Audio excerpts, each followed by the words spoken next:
Once again, very good evening to one and all.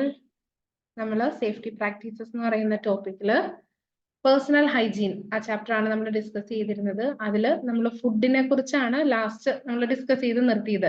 ആദ്യം നമ്മൾ personal hygiene എന്തൊക്കെയാണെന്ന് പറഞ്ഞിരുന്നു. അതിനുശേഷം നമ്മൾ ഫുഡ് ഹൈജീൻ എങ്ങനെയാണെന്ന് പറഞ്ഞിരുന്നു. അപ്പൊ അതിൽ നമ്മൾ പുറത്തുനിന്ന് വാങ്ങുന്ന ഫുഡിന് വേണ്ടിയിട്ട് ശ്രദ്ധിക്കേണ്ട കാര്യങ്ങളാണ് നമ്മൾ ലാസ്റ്റ് ക്ലാസ്സിൽ ഡിസ്കസ് ചെയ്ത ലാസ്റ്റ് പോയിന്റ്. ഇനി നമ്മൾ പറയാൻ പോകുന്നത് റെഫ്രിജറേറ്റിംഗ് ആൻഡ് ഫ്രീസിങ്. നമ്മൾ ഭക്ഷണം ഫ്രിഡ്ജിൽ വെച്ച് കഴിക്കുന്ന അല്ലെങ്കിൽ ഫ്രീസ് ചെയ്ത് കഴിക്കുന്നതിനെ കുറിച്ചിട്ടാണ് പറയാൻ പോകുന്നത്. Before you put the groceries away, check the temperature of your refrigerator and freezer. The refrigerator should be set for 40 degree Fahrenheit or 5 degree Celsius. ഇതൊരു കോമൺ ടെമ്പറേച്ചർ പറയുന്നതാട്ടോ. ഇത്ര ഡിഗ്രിയിലാണ് സെറ്റ് ചെയ്ത് വെക്കേണ്ടത് എന്നുള്ളത് പറയുന്നതാണ്. And your freezer should be set to 0 degree Fahrenheit or -18 degree Celsius or lower. ഇത് സ്ഥലം അനുസരിച്ച് മാറിക്കൊണ്ടിരിക്കും. അതായത് നമ്മളുടെ ക്ലൈമറ്റ് അല്ല പുറം രാജ്യങ്ങളിലെ ക്ലൈമറ്റ്. അപ്പൊ അങ്ങനെ വരുമ്പോൾ സ്വാഭാവികമായിട്ടും ഇതിന് വ്യതിയാനങ്ങൾ ഉണ്ടാകും. അപ്പൊ നമ്മൾ ഫ്രിഡ്ജ് വാങ്ങുന്ന സമയത്ത് തന്നെ ഓൾറെഡി അവരോട് ചോദിച്ച് ഫ്രീസറിന്റെയോ അല്ലെങ്കിൽ റെഫ്രിജറേറ്ററിന്റെ ഭാഗം വരുന്നിടത്ത് നമ്മൾ സെറ്റ് ചെയ്ത് വെക്കുക എന്നുള്ളതാണ് ഏറ്റവും നല്ലൊരു പോംവഴി. These chilly temperature will help keep any bacteria in your food worm from multiplying. If your refrigerator doesn't have a thermostat, it's a good idea to invest a thermometer for the fridge and freezer. അതായത് ഫ്രിഡ്ജിനും ഫ്രീസറിനും ഒരു thermometer ഉണ്ടെങ്കിൽ നല്ലതാണെന്നാണ് പറയുന്നത്. ഇപ്പോഴത്തെ വരുന്ന പുതിയ എല്ലാ ടെക്നോളജീസിലും അല്ലെങ്കിൽ എല്ലാ ടൈപ്പ് ഫ്രിഡ്ജിലൊക്കെ അതുണ്ട്. അതുകൊണ്ടാണ് ഞാൻ പറഞ്ഞത് നമ്മൾ അത് വാങ്ങുന്ന സമയത്ത് നമ്മൾ മാക്സിമം അവരോട് ചോദിച്ചിട്ട് ആ ടെമ്പറേച്ചർ സെറ്റ് ചെയ്ത് വെക്കാൻ വേണ്ടിയിട്ട് ശ്രദ്ധിക്കാം. Of course, refrigerated and frozen items should be put away first. Here are some quick tips to remember for foods that needs to be kept cool. അപ്പൊ നമ്മൾ ഇനി പറയാൻ പോകുന്ന ശ്രദ്ധിക്കുക കേട്ടോ എന്തൊക്കെയാണെന്നുള്ളത്. ഏതൊക്കെ ഭക്ഷണമാണ് നമ്മൾ ഫ്രീസ് ചെയ്യാൻ പറ്റുന്നത് അല്ലെങ്കിൽ റെഫ്രിജറേറ്ററിൽ സൂക്ഷിക്കാൻ പറ്റുന്നത് എന്നുള്ളതാണ്.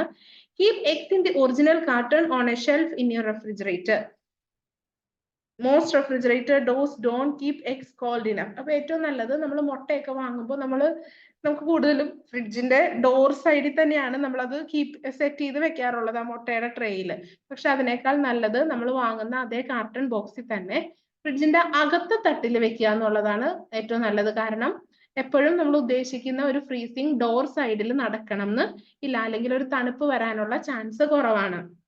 അതേപോലെ put meat, poultry and fish in separate plastic bags so that their juices don't get on your other food. അതേപോലെ എപ്പോഴും ശ്രദ്ധിക്കേണ്ടതാണ് നമ്മൾ മീൻ, ചിക്കൻ അല്ലെങ്കിൽ ബീഫ്, ഇറച്ചി ഐറ്റംസ്, ഫിഷ് ഐറ്റംസ് അങ്ങനെയുള്ളതൊക്കെ വാങ്ങിച്ചു കഴിഞ്ഞാൽ എന്ത് ചെയ്യുക, അത് വെക്കുന്നതിന് സെപ്പറേറ്റ് നമുക്ക് ഏരിയ ഒരു ഫ്രിഡ്ജിന്റെ അകത്തുണ്ട്. അതിൽ വെക്കാൻ വേണ്ടിയിട്ട് ശ്രദ്ധിക്കുക. അതും വെക്കുന്നത് ഒന്നില്ലെങ്കിൽ ഒരിക്കലും വാങ്ങിച്ചു കൊണ്ടുവന്ന പാടെ ഫ്രിഡ്ജിലേക്ക് എടുത്ത് വെക്കരുത്. പകരം ചെയ്യേണ്ടത് നന്നായിട്ട് കഴുകി വൃത്തിയാക്കിയതിന് ശേഷം മാത്രമേ എന്ത് ചെയ്യാവുള്ളൂ, നന്നായിട്ട് കഴുകി വൃത്തിയാക്കിയതിന് ശേഷം മാത്രമേ നമുക്ക് നല്ല ഒന്നില്ലെങ്കിൽ എയർ പാസേജിൽ, അതായത് നമുക്ക് ലീക്ക് ഒന്നും ഇല്ലാതെ നല്ലൊരു പ്ലാസ്റ്റിക് കണ്ടെയ്നറിലാക്കി വെക്കുക. അല്ല എങ്കിൽ നമുക്ക് സിപ്പ് ലോക്ക് ടൈപ്പ് ബാഗ് ഒക്കെ കിട്ടും. അതെ, ഈ നമ്മൾ കഴുകിയതിന് ശേഷം അതിനകത്ത് വരുന്ന വെള്ളമോ അതൊന്നും പുറത്തേക്കൊക്കെ പോകാതെ നല്ല ടൈറ്റ് ആയിട്ട് ഇരിക്കുന്നതിന് വേണ്ടിയിട്ട് അങ്ങനത്തെ കവറുകളിൽ വേണം സൂക്ഷിക്കാനായിട്ട്. Freeze or cook raw ground meat, poultry or fish within 1 or 2 days. ഒന്നില്ലെങ്കിൽ ഫ്രീസ് ചെയ്യുക അല്ലെങ്കിൽ കുക്ക് ചെയ്യുക. അത് വിത്തിൻ 2 daysനുള്ളിൽ തന്നെ കംപ്ലീറ്റ് ചെയ്യണം. നമ്മളല്ല അതിൽ കൂടുതൽ ദിവസം വെച്ചുകൊണ്ടിരിക്കുന്നത് നമ്മളുടെ ആരോഗ്യത്തിന് മോശമാണ്. Freeze or cook fish, fresh meat ആണെങ്കിൽ എന്ത് ചെയ്യാം, നമുക്ക് മാക്സിമം 3 to 5 days വരെ കീപ്പ് ചെയ്യാന്നാണ് പറഞ്ഞിരിക്കുന്നത്. Poultry, fish, meat, raw ground meat എന്ന് പറഞ്ഞാൽ എന്താ പറയുന്നത്, നമ്മൾ ഓൾറെഡി വാങ്ങിച്ചിട്ട് സൂക്ഷിക്കുന്നതിനെയാണ് പറയുന്നത്. മറ്റേന്ന് വെച്ചാൽ ഫ്രഷ് മീറ്റ്, നമ്മളിപ്പോ ഞായറാഴ്ച അല്ലെങ്കിൽ വെള്ളിയാഴ്ചയൊക്കെ കൃത്യം നമുക്ക് അറിയാം അന്നാണ് അത് മുറിച്ചിരിക്കുന്നത് എന്നുള്ളത്. ആ രീതിയിൽ എടുക്കുന്നതാണ് 3 to 5 days വരെ നമുക്ക് കീപ്പ് ചെയ്യാൻ പറ്റും. Store raw ground meats in the freezer for maximum of 4 months. Raw ground meat ഫ്രീസറിൽ നമുക്ക് 4 മാസം വരെ സൂക്ഷിക്കാം. പക്ഷെ നമ്മളുടെ ഇവിടുത്തെ ടെമ്പറേച്ചർ നോക്കിയിട്ട് വേണം അത് സൂക്ഷിക്കാൻ. Freeze cooked meats for a maximum of 2 to 3 months. Cooked meat ആണെങ്കിൽ 2 മുതൽ 3 മാസം വരെ എന്നാണ് പറഞ്ഞിരിക്കുന്നത്. പക്ഷെ അത്രയൊന്നും സൂക്ഷിക്കരുത് എന്നാണ് എനിക്ക് നിങ്ങളോട് പറയാനുള്ളത്. ധാരാളം ഹെൽത്ത് ഇഷ്യൂസ് ഉണ്ടാക്കുന്നുണ്ട്. ഇപ്പൊ നിങ്ങൾക്ക് അറിയാം, ധാരാളം ഹോട്ടലുകളിൽ പ്രത്യേകിച്ച് ഈ വേനൽക്കാലം തുടങ്ങിയതിന് ശേഷം ഭയങ്കരമായിട്ട് ഇങ്ങനെ കുറെ പ്രശ്നങ്ങൾ, ഫുഡ് പോയിസൺ വരുന്നതിന്റെ ഭാഗമായിട്ട്. അത് പ്രധാന പ്രശ്നം വെള്ളത്തിൽ നിന്നാണ് തുടങ്ങുന്നത്. അപ്പൊ ആ സമയത്ത് അവരുടെ കിച്ചൺ കൂടെ ചെക്ക് ചെയ്യുമ്പോൾ പഴകിയ ഭക്ഷണ സാധനങ്ങൾ പിടിക്കുന്നു എന്ന് പറഞ്ഞിട്ട് നമ്മൾ കാണാറുണ്ട്. അപ്പൊ അതിന്റെയൊക്കെ കാരണം പ്രോപ്പർ ഫ്രീസിങ് നടക്കാത്തതും അതേപോലെ വേണ്ട രീതിയിൽ അതിന് വേണ്ട അറേഞ്ച്മെന്റ്സ് ചെയ്യാതിരിക്കുന്നത് കൊണ്ടാണ് നമ്മളുടെ നാട്ടിൽ ഫുഡ് പോയ്സണിങ് ഒക്കെ അധികം വരുന്നത്. Follow these handling and cooking guidelines to help to prevent food borne illness in your family. നമ്മളിപ്പോ ഈ പറഞ്ഞ കാര്യങ്ങൾ, ഇവിടെ ഫ്രീസിങ് പറഞ്ഞത് നമ്മളുടെ ഓരോരുത്തരുടെ നാട്ടിലെ ടെമ്പറേച്ചറും, അതിപ്പോ ഗൾഫിൽ പഠിക്കുന്നവരുണ്ട്, ഇന്ത്യയിലായിരിക്കുന്നവരുണ്ട്, ഇന്ത്യയിൽ തന്നെ ഡിഫറെന്റ് സ്റ്റേറ്റ്സിൽ പഠിക്കുന്നവരുണ്ട്. അപ്പൊ നമ്മളുടെ ഓരോരുത്തരുടെ സാഹചര്യം അനുസരിച്ച് അല്ലെങ്കിൽ നമ്മളുടെ നാട്ടിലെ ടെമ്പറേച്ചർ അനുസരിച്ചിട്ട് വേണം നമ്മൾ അത് സെറ്റ് ചെയ്യാനായിട്ട്. അതേപോലെ തന്നെ നമ്മൾ ഉപയോഗിക്കുന്ന ഫ്രിഡ്ജിന്റെ അവസ്ഥയ്ക്കും വ്യത്യാസമുണ്ട്, അതിന്റെ ടെമ്പറേച്ചർ അല്ലെങ്കിൽ കൂളിംഗ് കപ്പാസിറ്റിക്കും വ്യത്യാസമുണ്ട്. അപ്പൊ അത് വെച്ചിട്ട് വേണം നമ്മൾ മാക്സിമം ഈ ഫ്രീസിങ്ങിനെ കുറിച്ച് അല്ലെങ്കിൽ എങ്ങനെ ഫുഡ് സേവ് ചെയ്യാൻ എന്താ പറയുന്നത് പ്രിസർവ് ചെയ്യാന്നുള്ളത് അറിഞ്ഞിരിക്കണം. അതേപോലെ ശ്രദ്ധിക്കേണ്ടതാണ്, നമ്മൾ ഫ്രൂട്ട്സും വെജിറ്റബിൾസും വാങ്ങിച്ചു കഴിഞ്ഞാൽ ഉടനെ തന്നെ ആ കവറിൽ തന്നെ എന്ത് ചെയ്യാൻ പാടില്ല, അങ്ങനെ തന്നെ ഫ്രിഡ്ജിൽ കൊണ്ടുപോയി വെക്കരുത്. ഇത് ഞാൻ നിങ്ങളോട് അതല്ലാതെ പറയുന്നതാട്ടോ. നന്നായിട്ട് വെള്ളത്തിൽ കഴുകിയതിന് ശേഷം, വെള്ളത്തിൽ എന്ന് വെച്ച് കഴിഞ്ഞാൽ നിങ്ങൾക്ക് ഒരു 5-10 മിനിറ്റ് മഞ്ഞളോ ഉപ്പോ അല്ലെങ്കിൽ ഇപ്പോ ബയോവാഷ് എന്നൊക്കെ പറഞ്ഞ് വരുന്നുണ്ട്, അങ്ങനെ എന്തെങ്കിലും സാധനത്തിൽ ഇട്ട് വെച്ച്, മഞ്ഞളിൽ കലക്കി വെച്ചതാണെങ്കിൽ ഉപ്പിലിട്ട് ഉപ്പ് കലക്കിയ വെള്ളത്തിലാണെങ്കിൽ ഒരു 10 മിനിറ്റ് എങ്കിലും മുക്കി വെച്ച് ഒന്നുകൂടി ഒന്ന് പ്ലെയിൻ വാട്ടറിൽ കഴുകി ഒരു കോട്ടൺ ക്ലോത്തിൽ ഇത് വിരിച്ചിടുക. ഈ ഭക്ഷണ സാധനങ്ങൾ നമ്മളുടെ കൗണ്ടർ ടോപ്പിൽ കോട്ടൺ ക്ലോത്ത് വിരിച്ചിട്ടിട്ട് ഈ നമ്മളുടെ ഫ്രൂട്ട്സും വെജിറ്റബിൾസും ഒന്ന് വെക്കുക. അതൊരു അരമണിക്കൂറിനുള്ളിൽ തന്നെ 10-15 മിനിറ്റിനുള്ളിൽ തന്നെ ഇത് ഉണങ്ങി കിട്ടും. അല്ലെങ്കിൽ ആ കോട്ടൺ ക്ലോത്ത് കൊണ്ട് തന്നെ നന്നായിട്ട് തൂത്തിട്ട് ഫ്രിഡ്ജിൽ എടുത്ത് വെക്കാൻ പാടുള്ളൂ. കാരണം നമ്മളുടെ ഇടയിലേക്ക് ഇന്ന് വരുന്ന ഫ്രൂട്ട്സും വെജിറ്റബിൾസും ഒക്കെ നമുക്കറിയാം ധാരാളം കെമിക്കൽസ് ഉള്ളതാണ്. അപ്പൊ നമ്മൾ ഇത് അങ്ങനെ തന്നെ ഫ്രിഡ്ജിൽ കൊണ്ട് വെക്കുമ്പോൾ ആ കെമിക്കൽസ് നമ്മൾ അതുകൂടാതെ ഈ വെജിറ്റബിൾസും ഫ്രൂട്ട്സും കൂടാതെ ഫ്രിഡ്ജിൽ വെച്ചിരിക്കുന്ന മറ്റ് നമ്മളുടെ ഫുഡ് ഐറ്റംസിലേക്ക് പെട്ടെന്ന് കയറി പിടിക്കും. അങ്ങനെ ഫുഡ് ഇൻഫെക്ഷൻസ് ഉണ്ടാവാനായിട്ടുള്ള ചാൻസും അധികമാണ്. എനിക്കറിയാം ഇത് കുറച്ച് സമയം പോകും, പക്ഷെ നമ്മൾ സ്ഥിരമായിട്ട് ഒന്ന് ശ്രദ്ധിച്ചു കഴിഞ്ഞാൽ നമുക്ക് തന്നെ നല്ല ആരോഗ്യം മെച്ചപ്പെടുത്തി എടുക്കാൻ വേണ്ടിയിട്ട് സാധിക്കും. Preparing and cooking fruits and vegetables. ഇനി എങ്ങനെയാണ് ഫ്രൂട്ട്സും വെജിറ്റബിൾസ് ഒക്കെ പ്രിപ്പയർ ചെയ്യുക, കുക്ക് ചെയ്യുക എന്നുള്ളതാണ് പറയാൻ പോകുന്നത്. Wash all fruits and vegetables with plain running water to remove any pesticide residue, dirt or bacteria. Scrub film produce such as carrots, cucumbers or melons with a clean produce brush. Already ഞാൻ പറഞ്ഞു, നന്നായിട്ട് tap water എന്നാണ് ഇവർ എഴുതിയിരിക്കുന്നത്. Tap വാട്ടറിനേക്കാളും കൂടുതൽ നിങ്ങൾ ചെയ്യേണ്ടത് ഈ മഞ്ഞളിലോ ഉപ്പിലൊക്കെ ഇട്ട് വെച്ച് നന്നായിട്ട് ഒരു 10 മിനിറ്റ് വെച്ചതിന് ശേഷം റണ്ണിങ് വാട്ടറിൽ കഴുകി കളഞ്ഞിട്ട് എടുക്കുക. അപ്പൊ അതിനകത്തുള്ള മാക്സിമം പെസ്റ്റിസൈഡ് ഒക്കെ പോകും. പിന്നെ രണ്ടാമത്തത് wash melon such as Canatulopus and watermelons before eating to avoid carrying bacteria from the rind to the knife to the inside of the fruit. അതേപോലെ ചെയ്യേണ്ട ഈ വാട്ടർമെലൺ ഒക്കെ ആണെങ്കിൽ നമ്മളുടെ ചിലർ കഴുകാറില്ല, പക്ഷെ അതും കഴുകിയിട്ടൊക്കെ വേണം ഉപയോഗിക്കാൻ. പ്രത്യേകിച്ച് ഇപ്പൊ ചൂടിന്റെ സമയമാണ്, നമുക്കറിയാം ധാരാളം വാട്ടർമെലൺ നമ്മളുടെ വീടുകളിൽ വാങ്ങുന്നുണ്ട്. അപ്പൊ ആ സമയത്ത് എന്ത് ചെയ്യാ, അത് കഴുകിയിട്ട് വേണം കത്തി വെച്ച് മുറിക്കാൻ തന്നെ. കാരണം അല്ലെങ്കിൽ ആ കത്തിയിലൂടെ നമുക്ക് ബാക്ടീരിയാസ് അങ്ങോട്ടും ഇങ്ങോട്ടും ട്രാൻസ്ഫർ ചെയ്യാനായിട്ടുള്ള ചാൻസ് ഉണ്ട്. Remove the outer leaves of leafy Green's such as spinach or lettuce. ഇനി നമ്മൾ ഗ്രീൻ ലീഫ് അല്ലെങ്കിൽ ലീഫി വെജിറ്റബിൾസ് വാങ്ങുകയാണെങ്കിൽ എന്ത് ചെയ്യുക, അതിന്റെ ഔട്ടർ ലെയർ റിമൂവ് ചെയ്തിട്ട് മാത്രമേ നമ്മൾ കുക്ക് ചെയ്യാനായിട്ട് എടുക്കാൻ പാടുള്ളൂ. കാരണം അപ്പൊ ഔട്ടർ ലെയറിൽ വന്നിരിക്കുന്ന പെസ്റ്റിസൈഡ്സ് മാക്സിമം നമുക്ക് പുറത്ത് കളയാൻ വേണ്ടിയിട്ട് സാധിക്കും. ഇനി അടുത്തത് preparing and cooking raw meat, poultry, fish and egg products. എങ്ങനെയാണ് raw meat, poultry, fish, egg products ഒക്കെ ഉപയോഗിക്കുക എന്നുള്ളതാണ് പറഞ്ഞിരിക്കുന്നത്. Wash your hands with hot water and soap before preparing food and after handling raw meat, poultry, fish or egg products. നമ്മൾ ഉണ്ടാക്കുന്നതിന് മുൻപ് തന്നെ നമ്മൾ എന്ത് ചെയ്യുക, ഹോട്ട് വാട്ടർ അല്ലെങ്കിൽ സോപ്പൊക്കെ ഉപയോഗിച്ച് നമ്മളുടെ കൈകൾ നന്നായിട്ട് കഴുകുക. അതേപോലെ തന്നെ ഇത് നമ്മൾ ഭക്ഷണം പ്രിപ്പയർ ചെയ്തതിന് ശേഷം അല്ലെങ്കിൽ ഈ ഇറച്ചിയോ മീനൊക്കെ നമ്മൾ കഴുകിയതിന് ശേഷം നമ്മളുടെ കൈകൾ നന്നായിട്ട് വാഷ് ചെയ്യുക. Keep raw meats and their juices away from other foods in the refrigerator and on counter tops. അത് ഞാൻ ഓൾറെഡി പറഞ്ഞു. നമ്മൾ നന്നായിട്ട് കഴുകിയതിന് ശേഷം മാത്രം ഫ്രിഡ്ജിൽ വെക്കുക. അപ്പോഴും അത് നല്ല എയർ ടൈറ്റ് ആയിട്ടുള്ള പ്ലാസ്റ്റിക് കണ്ടെയ്നറിലോ അല്ലെങ്കിൽ നല്ല സിപ്ലോ കവേഴ്സിലോ ആക്കി വെക്കാൻ വേണ്ടിയിട്ട് ശ്രദ്ധിക്കുക. Designate one cutting board for raw meat, poultry and fish. നമ്മൾ പച്ചക്കറിയും ഫ്രൂട്ട്സും അരിയുന്ന കട്ടിംഗ് ബോർഡിൽ തന്നെ മീറ്റും അല്ലെങ്കിൽ ചിക്കനോ ഫിഷൊക്കെ മുറിക്കാതിരിക്കാൻ വേണ്ടിയിട്ട് ശ്രദ്ധിക്കുക. അതിന് വേണ്ടിയിട്ട് സെപ്പറേറ്റ് ഒരു കട്ടിംഗ് ബോർഡ് വെക്കുന്നത് മാക്സിമം നല്ലതായിരിക്കും. Use separate utensils for cooking and serving raw meat, poultry, fish or eggs. അതേപോലെ തന്നെ മീറ്റ്, ഫിഷ്, എഗ്സ് ഒക്കെ കുക്ക് ചെയ്യുന്നതിന് വേണ്ടിയിട്ട് സെപ്പറേറ്റ് പാത്രങ്ങൾ ഉള്ളത് ആണ് ഏറ്റവും നല്ലത് എന്നാണ് പറഞ്ഞിരിക്കുന്നത്. പിന്നെ നമ്മളുടെ സാഹചര്യം അനുസരിച്ച് നമ്മൾ മാക്സിമം അറേഞ്ച് ചെയ്യുക. അല്ലെങ്കിൽ ഒരിക്കൽ ഇപ്പോൾ ഫിഷ് കറി വെച്ച പാത്രം നന്നായിട്ട് കഴുകിയതിന് ശേഷം മാത്രമേ നമ്മൾ വേറെ എന്തെങ്കിലും ഉണ്ടാക്കാൻ വേണ്ടിയിട്ട് എടുക്കാൻ പാടുള്ളൂ. So meat, poultry and fish in the refrigerator or microwave, never at room temperature. Store ചെയ്യേണ്ടത് മീറ്റ്, പോൾട്രി ഇതൊക്കെ ഫിഷൊക്കെ റെഫ്രിജറേറ്ററിൽ സൂക്ഷിക്കുക, അല്ലെങ്കിൽ മൈക്രോവേവ് ചെയ്യുക. ഒരിക്കലും റൂം ടെമ്പറേച്ചറിലല്ല. നമുക്ക് അറിയാം പുറത്ത് വെച്ച് കഴിഞ്ഞാൽ പെട്ടെന്ന് ഇതൊക്കെ ചീത്തായി പോകാനുള്ള, ചീഞ്ഞു പോകാനുള്ള ചാൻസ് ഉണ്ട്. അതുകൊണ്ട് അത് അതിൻ്റെതായ രീതിയിൽ തന്നെ കൊണ്ടുവന്നതിന് ശേഷം, വാങ്ങിച്ചു കൊണ്ടുവന്നതിന് ശേഷം സേഫ് ചെയ്യാൻ വേണ്ടിയിട്ട് ശ്രദ്ധിക്കാം.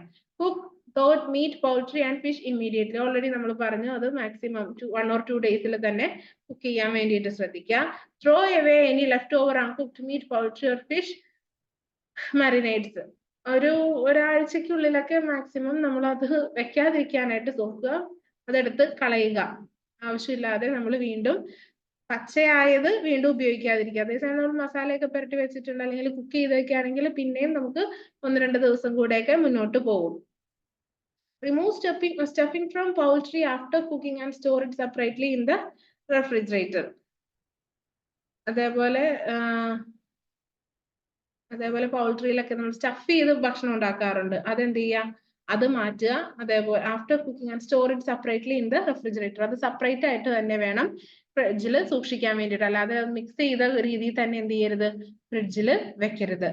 കാരണം വെജിറ്റബിൾസ്, പ്രത്യേകിച്ച് സവാള അല്ലെങ്കിൽ നമ്മൾ ഉപയോഗിക്കുന്ന വേറെ മറ്റ് തക്കാളിയൊക്കെ ആണെങ്കിൽ പെട്ടെന്ന് ചീത്തയാവാനായിട്ടുള്ള ചാൻസ് ഉണ്ട്. അത് കൂടുതൽ ഇൻഫെക്ഷൻസ് ഉണ്ടാക്കും. Do not allow raw eggs to sit at room temperature for more than 2 hours to reduce the risk of salmonella infection. Salmonella infection കുറയ്ക്കാനായിട്ട് എന്ത് ചെയ്യുക, റോ എഗ്സ്, മുട്ടകൾ നമ്മൾ റൂം ടെമ്പറേച്ചറിലല്ല കീപ്പ് ചെയ്യേണ്ടത്. മാക്സിമം 2 hours മാത്രമേ റൂം ടെമ്പറേച്ചറിൽ വെക്കാവുള്ളൂ. പക്ഷെ ഇപ്പൊ അതിനെക്കുറിച്ച് വലിയ പഠനങ്ങളൊക്കെ നടക്കുന്നുണ്ട്. കുറെ പേര് പറയുന്നത് റൂം ടെമ്പറേച്ചറിൽ വെക്കാം എന്നാണ്. കുറച്ച് പേര് പറയുന്നത് റൂം ടെമ്പറേച്ചറിൽ വെക്കാൻ പാടില്ല, ഫ്രിഡ്ജിൽ തന്നെയാണെന്നൊക്കെ പറയുന്നുണ്ട്. അതിന്റെ പഠനങ്ങൾ ഇപ്പൊ നടന്നുകൊണ്ടിരിക്കുകയാണ്. നമുക്ക് നോക്കാം അതെന്തായിരിക്കും പറയുന്നത് എന്നുള്ളത്. അതുപോലെ നന്നായിട്ട് കുക്ക് ചെയ്തിട്ട് വേണം മീറ്റും ഫിഷും എഗ്ഗൊക്കെ കഴിക്കാൻ വേണ്ടിയിട്ട്. Never serve food that contain raw eggs such as uncooked cookie dough, homemade eggnog, mousse and homemade ice cream. If you want to use these recipes, substitute pasteurized eggs. അത് നമ്മളെ കുറിച്ചല്ല പറയുന്നത്. ഇതൊക്കെ ഇപ്പോൾ കുറെ പേരൊക്കെ യൂട്യൂബ് ഒക്കെ നോക്കി ഉണ്ടാക്കുന്നുണ്ട്. എന്നാലും നമ്മൾ അൺകുക്ക്ഡ് ആയിട്ടുള്ള സാധനങ്ങൾ ഒരിക്കലും, പ്രത്യേകിച്ച് പച്ചമുട്ട ചേർത്തിട്ടുള്ള സാധനങ്ങൾ കഴിക്കാതിരിക്കുന്നതാണ് ഏറ്റവും നല്ലത്. Cook meat until the juices run clear. ആ മീറ്റ് നമ്മൾ കുക്ക് ചെയ്യേണ്ടത് ഇത് അതിന്റെ ആ ഒരു എന്താ പറയുന്ന ബ്ലഡ് സ്ട്രക്ചർ പോയി നോർമലിലേക്ക് മാറുന്ന വരെ നമ്മൾ നന്നായിട്ട് വാഷ് ചെയ്തിട്ട് വേണം കുക്ക് ചെയ്യാൻ തന്നെ എടുക്കാനായിട്ട്. അതും നന്നായിട്ട് കുക്ക് ചെയ്തതിന് ശേഷം മാത്രമേ മീറ്റ്, ഫിഷ്, എഗ്ഗ് അങ്ങനെയുള്ള ഐറ്റംസ് കഴിക്കാവുള്ളൂ. Ground beef or poultry and it's no longer pink. അതിന്റെ പിങ്ക് കളർ, പ്രത്യേകിച്ച് നമ്മൾ പറയാറുണ്ട് റെഡ് മീറ്റ് എന്ന് പറയാറുണ്ട്. അങ്ങനെയുള്ള സംഭവങ്ങളുടെ ആ പിങ്ക് കളർ മാറുന്ന വരെ കുക്ക് ചെയ്തതിന് ശേഷം മാത്രമേ നമ്മൾ ഭക്ഷണത്തിൽ ഉൾപ്പെടുത്താവുള്ളൂ. Use a meat thermometer to tell whether meats are cooked thoroughly. Most thermometers indicate at which temperature the type of meat is safely cooked, or you can refer to these recommendations. ഇതിനിവിടെ പറഞ്ഞിരിക്കുന്നത് ഓരോ ടെമ്പറേച്ചറുകളാണ്. ഇത് നമുക്ക് വലിയ ബാധകമല്ല. എന്നാലും ഞങ്ങളുടെ ഒരു അറിവിലേക്ക് ഞങ്ങൾ ഇത് വായിച്ചു നോക്കുക. ഇത് വലിയ നിർബന്ധമില്ല കേട്ടോ, ഇത് പഠിപ്പിക്കണമെന്നും അങ്ങനെയില്ല. ജസ്റ്റ് ഞങ്ങളുടെ ഒരു അറിവിലേക്ക് വേണ്ടിയിട്ട് ഇവിടെ കൊടുത്തിരിക്കുന്നു എന്നേ ഉള്ളൂ. ഓരോ ഫുഡ് ഐറ്റംസിനും ഏതൊക്കെ ടെമ്പറേച്ചറിൽ വരെ നമുക്ക് യൂസ് ചെയ്യാം, അല്ലെങ്കിൽ ഏതൊക്കെ ടെമ്പറേച്ചർ വരെയാണ് കുക്ക് ചെയ്യേണ്ടത് എന്നുള്ളതാണ് പറഞ്ഞിരിക്കുന്നത്. Turn patties over, stir or rotate food halfway through cooking. Cook large piece or meat on medium power for longer periods to ensure the meat is cooked in the center. പിന്നെ നമ്മൾ ഉണ്ടാക്കുമ്പോൾ പ്രത്യേകം ശ്രദ്ധിക്കേണ്ടതാണ് ഈ patties അല്ലെങ്കിൽ cutlet ഒക്കെ ഉണ്ടാക്കുമ്പോൾ നടുഭാഗം വെന്തു എന്നുള്ളത്, അതായത് പ്രോപ്പർലി കുക്ക്ഡ് ആയി എന്നുള്ളത് ഉറപ്പ് വരുത്തുക. അതുകൊണ്ട് അങ്ങനെയുള്ള ഭക്ഷണ സാധനങ്ങൾ കുറച്ചധികം നേരം നമ്മൾ അടുപ്പത്തിട്ട് കുക്ക് ചെയ്തെടുത്തതിന് ശേഷം മാത്രമേ ഉപയോഗിക്കാവുള്ളൂ. കാരണം അതിന്റെ സെൻട്രൽ പോർഷനും പ്രോപ്പർലി കുക്ക്ഡ് ആയി എന്ന് നമ്മൾ ഉറപ്പുവരുത്തുക. Cooking times may vary, so use a food thermometer to Be sure food has reached a safe minimum internal temperature. നമ്മൾ തെർമോമീറ്റർ ഉപയോഗിച്ചിട്ട് ഫുഡ് പ്രിപ്പയർ ചെയ്യുന്നതാണ് പറഞ്ഞത്. നമ്മളുടെ നാട്ടിൽ അത്ര കോമൺ അല്ല, പുറം രാജ്യങ്ങളിൽ അത് ഓൾറെഡി യൂസ് ചെയ്ത് വരുന്നതാണ്. അപ്പൊ നിങ്ങൾക്ക് അങ്ങനെ ഉപയോഗിക്കാനുള്ള ഒരു സാഹചര്യം ഉണ്ട് എന്നുണ്ടെങ്കിൽ അങ്ങനെ ഉപയോഗിക്കാം, നിർബന്ധമല്ല പറയുന്നത്. പക്ഷെ നമ്മൾ ഉണ്ടാക്കുന്ന ഭക്ഷണം പ്രോപ്പർലി കുക്ക്ഡ് ആണ് എന്ന് ഉറപ്പ് വരുത്തിയതിനു ശേഷം മാത്രമേ നമ്മളും കഴിക്കാവുള്ളൂ, മറ്റുള്ളവർക്കും കൊടുക്കാവുള്ളൂ. Always allow standing time which completes the cooking before checking the internal temperature with a food thermometer. അത് വീണ്ടും തെർമോമീറ്ററിന്റെ കാര്യമാണ് പറയുന്നത്. ഇനി ഇത് കൂടാതെ നിങ്ങളുടെ അറിവിലേക്കായിട്ട് പറയാം, ഒരിക്കലും ഫ്രിഡ്ജിൽ നിന്ന് എടുത്ത ഭക്ഷണം നേരെ കൊണ്ട് ചൂടാക്കാൻ പാടില്ല. പകരം ചെയ്യേണ്ടത് ഫ്രിഡ്ജിൽ നിന്ന് എടുത്ത് ഒരു 10-15 മിനിറ്റ് പുറത്ത് വെച്ച് അത് നമ്മളുടെ നോർമൽ ടെമ്പറേച്ചറിലേക്ക് സെറ്റിലായി വന്നതിന് ശേഷം മാത്രമേ എന്ത് ചെയ്യാവുള്ളൂ, ആ ഭക്ഷണ സാധനങ്ങൾ ചൂടാക്കാൻ വേണ്ടിയിട്ട് പാടുള്ളൂ. അല്ലെങ്കിൽ അതിനകത്ത് ഇൻഫെക്ഷൻസ് ഉണ്ടാവാനായിട്ടുള്ള ചാൻസ് ഉണ്ട്, ബാക്ടീരിയാസ് ഉണ്ടാവും, അതേപോലെ ആ ഫുഡ് നമ്മളുടെ ഹെൽത്തിനും നല്ലതല്ല. ഇനി അടുത്ത പോയിന്റ് ആണ് ക്ലീനിങ്. എങ്ങനെയാണ് ക്ലീൻ ചെയ്യേണ്ടത്? ഇപ്പോഴും നമുക്ക് ഈ ടോപ്പിക് ഒക്കെ അറിയാവുന്നതാണ്, നമ്മളെല്ലാവരും വീട്ടമ്മമാരാണ്, ഇതൊക്കെ നമ്മൾ ഡെയിലി നമ്മളുടെ ലൈഫിൽ നമ്മൾ ശ്രദ്ധിച്ച് ചെയ്യുന്ന കാര്യങ്ങളാണ്. അപ്പൊ അടുത്ത പോയിന്റ് ക്ലീനിങ് ആണ്. Effective cleaning is essential to get rid of harmful bacteria in your kitchen and to stop them spreading. ഏറ്റവും നല്ല എഫക്റ്റീവ് ആയിട്ടുള്ള ക്ലീനിങ്ങിലൂടെയാണ് നമുക്ക് ഒരു പരിധി വരെ ബാക്ടീരിയനെ കിച്ചണിൽ നിന്ന് ഒഴിവാക്കാനായിട്ട് സാധിക്കുകയുള്ളൂ. അതേപോലെ തന്നെ അത് സ്പ്രെഡ് ചെയ്യുന്നതും. കാരണം നമ്മളുടെ കൗണ്ടർ ടോപ്പ്, നമ്മൾ ഉപയോഗിക്കുന്ന പാത്രങ്ങൾ, നമ്മൾ ഉപയോഗിക്കുന്ന ഡിഷ് വാഷ്, അല്ലെങ്കിൽ അതിന് വേണ്ടിയിട്ട് ഉപയോഗിക്കുന്ന സ്ക്രബ്ബറുകൾ, അതിൻ്റെയൊക്കെ നമ്മളുടെ ഉപയോഗം, നമ്മളുടെ സിങ്ക്, പാത്രം കഴുകുന്ന സിങ്ക്, അതിൻ്റെയൊക്കെ നമ്മളുടെ ക്ലീൻലിനെസ്, ക്ലീനിങ് അനുസരിച്ചിരിക്കും നമ്മളുടെ വീട്ടിൽ അസുഖങ്ങൾ പടരുകയോ ഇല്ലയോ എന്ന് മനസ്സിലാക്കാൻ. The tips in this session will help you to be ensure that you are cleaning properly. ഇനി പറയാൻ പോകുന്ന കാര്യങ്ങൾ നിങ്ങൾക്ക് ഉറപ്പുവരുത്താം നിങ്ങൾ കിച്ചൺ പ്രോപ്പർ ആയിട്ടാണോ ക്ലീൻ ചെയ്യുന്നത് എന്നുള്ളതാ പറഞ്ഞിരിക്കുന്നത്. All food contact surfaces, example preparation surfaces, cutting boards, pots, pans, utensils, and all hand contact surfaces, example door and cupboard handles, bin lids, tabs, should be thoroughly cleaned and disinfected at regular intervals to prevent the build-up of contamination around food areas. Already നമ്മൾ പറഞ്ഞു, നമ്മൾ ഉപയോഗിക്കുന്ന cutting board, കബേർഡുകൾ, പാനുകൾ, പോട്ടുകൾ, utensils, പാത്രങ്ങൾ, എല്ലാ സാധനങ്ങളും നമ്മളുടെ hand contact എവിടെയൊക്കെ വരുന്നുണ്ടോ ആ ഭാഗങ്ങളൊക്കെ തറവായിട്ട് ക്ലീൻ ചെയ്തു ഡിസിൻഫെക്റ്റഡ് ആണ് എന്നുള്ളത് നമ്മൾ ഉറപ്പുവരുത്തുക. അതേപോലെ മാസത്തിൽ ഒന്നെങ്കിലും നമ്മൾ കിച്ചൺ ഡീപ് ക്ലീൻ ചെയ്യേണ്ടതാണ്. കാരണം അതിന്റെ കബേർഡിലുള്ള സാധനങ്ങളൊക്കെ എടുത്തു മാറ്റി നല്ല ഡിസിൻഫെക്റ്റൻസ് ഉപയോഗിച്ച് ക്ലീൻ ചെയ്യുക. ഓരോ പാത്രമാണെങ്കിലും തൂത്തും തുടച്ചും വൃത്തിയാക്കിയൊക്കെ എടുത്തു വെക്കാം. നമ്മൾ ഡെയിലി ഉപയോഗിക്കുന്നത് ഏതൊക്കെയാണെന്ന് നമുക്കറിയാം, നമ്മൾ ഇടയ്ക്ക് മാത്രം ഉപയോഗിക്കുന്നത് അറിയാം. അപ്പൊ അത് അതിൻ്റെതായ ക്രമത്തിൽ തിരിച്ച് വെച്ചിട്ട് വേണം ചെയ്യാൻ. Then did you know that proper hand washing may eliminate nearly half of all cases of food poisoning and significantly reduce the spread of the common cold and flu? Already നമ്മൾ പറഞ്ഞു, നമ്മൾ എത്രത്തോളം നീറ്റ് ക്ലീൻ ആയിട്ട് സൂക്ഷിക്കുന്നോ അത്രത്തോളം നമുക്ക് എന്ത് ചെയ്യാം, നമ്മളുടെ ഡിസീസസ് കുറയ്ക്കാൻ വേണ്ടിയിട്ട് സാധിക്കും. Don't miss out the potential health benefits. Scrub up to date, keeping these tips in mind. ഇനി ഇതൊക്കെയാണ് നമ്മൾ ശ്രദ്ധിക്കേണ്ട കാര്യങ്ങൾ. Dry hands with disposable paper towels, clean cloth towels or air dry. നമ്മൾ ഹാൻഡ്സ് വാഷ് ചെയ്തതിന് ശേഷം എന്ത് ചെയ്യാം, നമ്മളുടെ കൈകൾ ഒന്നില്ലെങ്കിൽ ടിഷ്യൂ പേപ്പേഴ്സ് ഉപയോഗിച്ചിട്ടോ അല്ലെങ്കിൽ നല്ല വൃത്തിയുള്ള ക്ലീൻ ക്ലോത്തുകൾ ഉപയോഗിച്ച് അല്ലെങ്കിൽ എയർ ഡ്രൈ, ഈ രീതിയിൽ വേണം നമ്മൾ എന്ത് ചെയ്യാൻ, വാഷ് ചെയ്യാനായിട്ട്. Sing 2 choruses of happy birthday while you lather up cleaning your hands for 20 seconds. Time minimum 20 second കഴുകണം എന്നാണ് പറഞ്ഞിരിക്കുന്നത്. ആ 20 സെക്കൻഡ് മനസ്സിലാക്കാൻ എന്ത് ചെയ്യുക, ഹാപ്പി ബർത്ത്ഡേയുടെ 2 കോറസ് പാടിയാൽ മതി. അപ്പോൾ അത് 20 സെക്കൻഡ്സിന്റെ ടൈം ആയി. അത്രയും നമുക്ക് നീറ്റ്ലി വാഷ് ചെയ്യാനായിട്ടാകും. Always wash your hands front and back up to your wrist, between fingers and under fingernails. നമ്മളുടെ 2 കൈകളും തമ്മിൽ ഫ്രണ്ടിലേക്കും ബാക്കിലേക്കും ഒക്കെ ട്വിസ്റ്റ് ചെയ്ത് കഴുകുക. അതേപോലെ റിസ്റ്റ്, നമ്മളുടെ വിരലുകളുടെ ഇടയിൽ അങ്ങോട്ടും ഇങ്ങോട്ടും പരസ്പരം വിരലുകൾ ചേർത്ത് കഴുകാനായിട്ട്, ഫിംഗർ നെയിൽസിന്റെ താഴെ അങ്ങനെയൊക്കെ കഴുകാൻ വേണ്ടിയിട്ട് ശ്രദ്ധിക്കുക. Never forget to wash your hands after switching tasks such as handling raw meat and then cutting vegetables. അതേപോലെ നമ്മൾ ഇപ്പം മീറ്റ് പ്രിപ്പയർ ചെയ്തുകൊണ്ടിരിക്കുവായിരുന്നു അല്ലെങ്കിൽ കട്ട് ചെയ്തുകൊണ്ടിരിക്കുവായിരുന്നു, അതിനുശേഷം നമുക്ക് പച്ചക്കറികളാണ് അരിയേണ്ടതെങ്കിൽ എന്ത് ചെയ്യുക, കൈ നന്നായിട്ട് വാഷ് ചെയ്തതിന് ശേഷം മാത്രമേ പച്ചക്കറികൾ എടുക്കാൻ വേണ്ടിയിട്ട് പാടുള്ളൂ. Hands should be washed in warm soap water before preparing food and after handling raw meat, poultry and seafood. Already നമ്മൾ പറഞ്ഞു, ചെറിയ ചൂടുവെള്ളത്തിലോ അല്ലെങ്കിൽ സോപ്പ് വാട്ടറൊക്കെ ഉപയോഗിച്ച് ഹാൻഡ്സ് വാഷ് ചെയ്യാനായിട്ട് ശ്രദ്ധിക്കുക. ബിഫോർ നമ്മൾ എന്തൊക്കെ ചെയ്യുന്നതിന് മുന്നാണ് ഹാൻഡ് വാഷ് ചെയ്യേണ്ടത്? Handle or prepare food, eat meals, feed children, മക്കൾക്ക് ഭക്ഷണം കൊടുക്കുന്നതിന് മുൻപോ നമ്മൾ ഭക്ഷണം കഴിക്കുന്നതിന് മുൻപോ അതേപോലെ ഭക്ഷണം പ്രിപ്പയർ ചെയ്യുന്നതിന് മുന്നോ നമ്മൾ കൈ കഴുകണം. ഇനി ആഫ്റ്റർ എന്ന് പറഞ്ഞത് ഭക്ഷണത്തിന് ശേഷം. അതേപോലെ നമ്മൾ റോ ഫുഡ് അല്ലെങ്കിൽ റോ മീറ്റ്സ് ഒക്കെ ടച്ച് ചെയ്ത് കഴിഞ്ഞാൽ അതിനുശേഷം. അതേപോലെ ഫുഡ് പ്രിപ്പറേഷൻ നമ്മൾ സ്വിച്ച് ചെയ്യുമ്പോൾ, അതായത് ഓൾറെഡി പറഞ്ഞു മീറ്റ് നമ്മൾ ചെയ്തുകൊണ്ടിരിക്കുവായിരുന്നു, പെട്ടെന്ന് നമുക്ക് വെജിറ്റബിളിലേക്ക് പോകണമെന്നുണ്ടെങ്കിൽ എന്ത് ചെയ്യാം? ഇതേപോലെ നന്നായിട്ട് വാഷ് ചെയ്യുക. റെസ്റ്റ് റൂം ഉപയോഗിച്ചതിന് ശേഷം കുട്ടികളുടെ ഡയപ്പർ മാറ്റിയിട്ടുണ്ടെങ്കിൽ, അതേപോലെ നമ്മൾ ചുമക്കുകയോ തുമ്മുകയോ ഒക്കെ ചെയ്തിട്ടുണ്ടെങ്കിൽ, വേസ്റ്റ് ഹാൻഡിൽ ചെയ്തിട്ടുണ്ടെങ്കിൽ, പെറ്റ് ആനിമൽസിനെയൊക്കെ ടച്ച് ചെയ്തിട്ടുണ്ടെങ്കിൽ, നമ്മളുടെ ഫോൺ യൂസ് ചെയ്തിട്ടുണ്ടെങ്കിൽ വരെ എന്ത് ചെയ്യാം? കൈ കഴുകിയതിന് ശേഷം മാത്രമേ തിരിച്ച് കുക്കിംഗ് ചെയ്യാൻ പാടുള്ളൂ. ടച്ച് ഫേസ് നമ്മളുടെ മുഖത്തോ ഹെയറിലോ ബോഡിയിലോ എവിടെയെങ്കിലും ഒക്കെ തൊട്ടിട്ടുണ്ടെങ്കിൽ അങ്ങനെ തന്നെയാണ്. Clean or touch dirty laundry അങ്ങനെയുള്ള കാര്യങ്ങളൊക്കെയാണ് ശ്രദ്ധിക്കേണ്ടത്.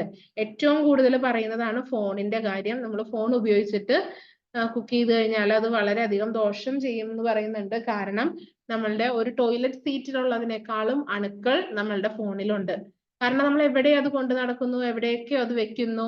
നമ്മൾ ഈവൻ ടോയ്ലറ്റിൽ പോകുമ്പോൾ പോലും ഫോൺ കൊണ്ടുപോകുന്നവരാണ്. അപ്പൊ അത് എവിടേക്കോ വെക്കുന്നു, എവിടേക്കോ കൊണ്ടു നടക്കുന്നു, ആരൊക്കെയോ എടുക്കുന്നു, വൃത്തിയുള്ള സാഹചര്യത്തിലാണോ ഒന്നും നമുക്കറിയില്ല. അതുകൊണ്ട് ഏറ്റവും കൂടുതൽ അണുക്കൾ പോലും കാണപ്പെടുന്നത് നമ്മുടെ ഫോണിലാണ്. ആ ഫോൺ കൈകൊണ്ട് ടച്ച് ചെയ്തതിന് ശേഷം, കൈ കഴുകിയതിന് ശേഷം മാത്രമേ എന്ത് ചെയ്യാവുള്ളൂ? ഭക്ഷണം പ്രിപ്പയർ ചെയ്യാൻ വേണ്ടിയിട്ട് പാടുള്ളൂ. ഇനി നമ്മൾ അതിന്റെ കുറച്ച് ശ്രദ്ധിക്കേണ്ട കാര്യങ്ങളെ കുറിച്ചാണ് പറയാൻ പോകുന്നത്. പക്ഷെ നമുക്കിപ്പോ ഈ ലിങ്ക് കട്ടാകും. ഞങ്ങളൊരു കാര്യം ചെയ്യാം, നമുക്ക് ഇച്ചിരി നേരം കൂടെ ഒരു 15 മിനിറ്റ് കൂടെ ഞാൻ കണ്ടിന്യൂ ചെയ്യട്ടെ. ഈ ലിങ്കിൽ തന്നെ ഞങ്ങൾ ഒന്നും കൂടെ കയറാവോ? കയറാൻ പറ്റുമോ? ഒരു തംസ് അപ്പ് ഇടാവോ? ഒരു തംസ് അപ്പ് ഇടാൻ പറ്റുമോ? ഓക്കെ, ചാരുത റെഡിയാണ്. അല്ലെങ്കിൽ മൈക്ക് അൺമ്യൂട്ട് ചെയ്തോളൂ. പറ്റുന്നവരൊരു ഒന്നുകൂടെ ഒന്ന് കേറുക. കാരണം നമുക്കിതൊന്ന് കുറച്ചുകൂടെ പോർഷൻ മാക്സിമം കവർ ചെയ്യാം കേട്ടോ ഇന്ന്. ഓക്കെ, അപ്പൊ ഇപ്പൊ ഈ ലിങ്ക് കട്ടാകും. എന്നിട്ട് ഞങ്ങൾ ഒന്നുകൂടെ ജോയിൻ ചെയ്യാം.